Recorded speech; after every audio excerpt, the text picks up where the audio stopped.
A'udzubillahi minasyaitonirrajim. Bismillahirrahmanirrahim. Allahumma shalli ala Muhammad wa ala ali Muhammad. Dalam tafsirnya tentang ayat la ikraha fiddin, tidak ada paksaan di dalam agama atau di dalam beragama, Mufassir Mullah Sadra mengatakan, karena siapa yang terbebani dalam melaksanakan keberagamaan, dia merasa berat dalam menanggung taklif-taklifnya dan merasa sakit hati, terganggu, kesukaran untuk beribadah. Hatinya tidak khusyuk, ghairu munkhashi'ul qalbi, wala sahlal inqiyad, tidak antusiasme, tidak otomatis dalam menunaikan al-ijabah li ta'at, dalam menyambut dengan ketaatan.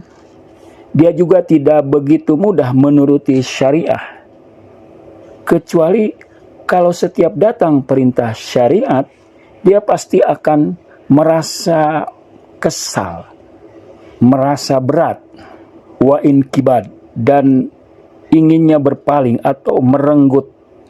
Fahuwa ba'du aisarul hawa warrogobat. Orang-orang yang seperti itu, yang menunaikan, yang mentaati, yang patuh, yang melaksanakan ritual, tapi dengan merasa berat, dengan merasa beban, merasa terbebani, merasa menderita atau terpaksa. Kalau bukan karena kewajiban, dia ingin terbebaskan dari taklif, dari kewajiban-kewajiban agama. Nah, kalau orang seperti itu, kata Mullah Sadra, itu akan mudah dijerat, ditawan oleh al-hawa war-ragobat, hawa nafsunya dan obsesi-obsesi keduniaannya. Jadi mereka yang memang setengah-setengah dalam menunaikan ibadah, dalam menunaikan amal soleh, praktek-praktek keberagamaan dan sebagainya, itu akan mudah menjadi tawanan al-hawa war-ragobat. Bahkan dia akan menjadi abidun asnami syahwat. Dia akan menjadi pemuja berhala-berhala syahwat. Dia itu, kata Mullah Sadra, menyembah Allah, berdoa kepada Tuhan, bukan untuk Tuhan, bukan untuk lillahi ta'ala, tapi ila naili muradihi, dalam rangka untuk mencapai tujuan pribadinya. Tujuan pribadinya dalam sholat misalnya untuk terbebaskan dari taklif, bukan lillahi ta'ala. Tujuan dari puasa misalnya bukan untuk mendekatkan kepada Allah, tapi dalam rangka menyehatkan badannya, dalam rangka membugarkan badannya, dalam rangka membebaskan dari taklif untuk dirinya. Maka Tuhan hanyalah dijadikan wasilah saja. Waja'ilan iyahu wasilah ila hadafi.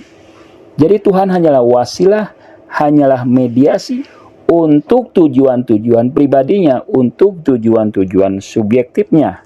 Kalau begitu, fahuwa bil haqiqah mustahdimun rabbahu musta'bidun ma'budahu ta'alallahu anhu. Kalau orang yang seperti itu tidak penuh keikhlasan, tidak penuh keriduan, maka dia seolah-olah menjadikan Tuhan sebagai khadimnya, sebagai pembantunya, sebagai pelayannya. Nauzubillahi min dzalik.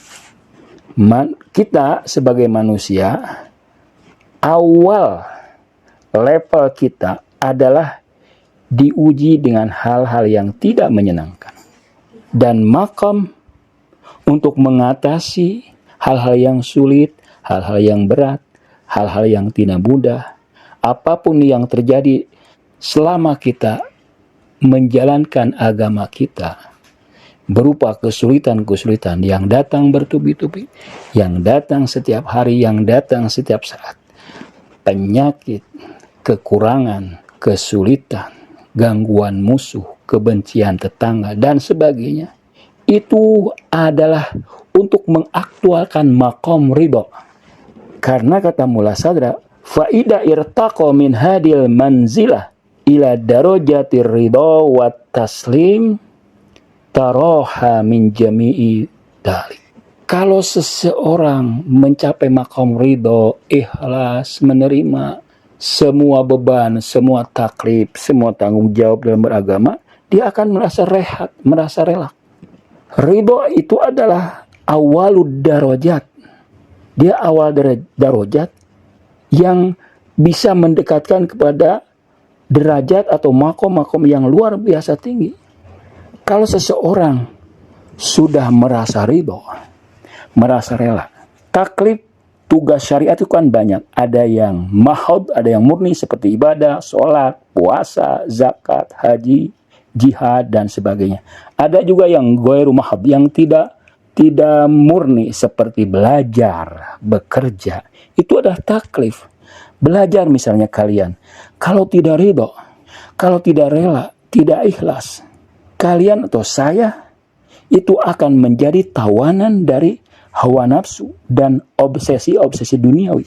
Karena itu kita harus belajar menjadi ridho, rela dengan semua yang kita hadapi, dengan segala yang kita temui. Karena itu semua adalah ujian, semua adalah taklif.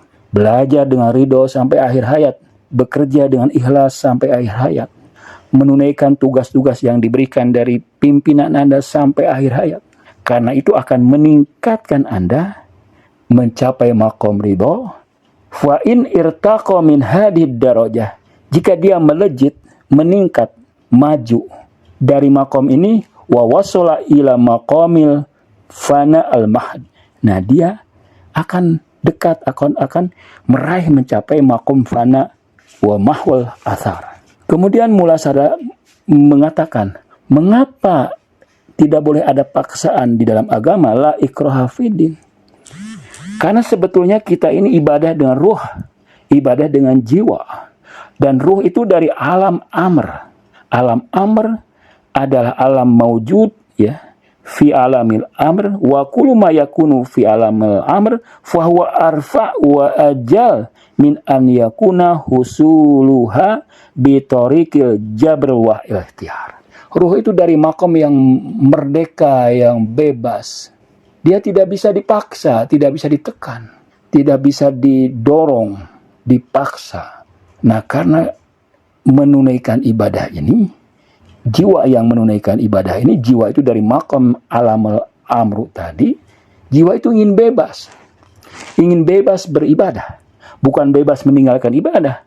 Karena ibadah adalah kesempurnaan, kecintaannya, harapannya, dambaannya. Dia semakin bebas dengan beribadah, semakin bebas, semakin gembira, semakin kreatif dengan belajar, semakin gembira, semakin kreatif.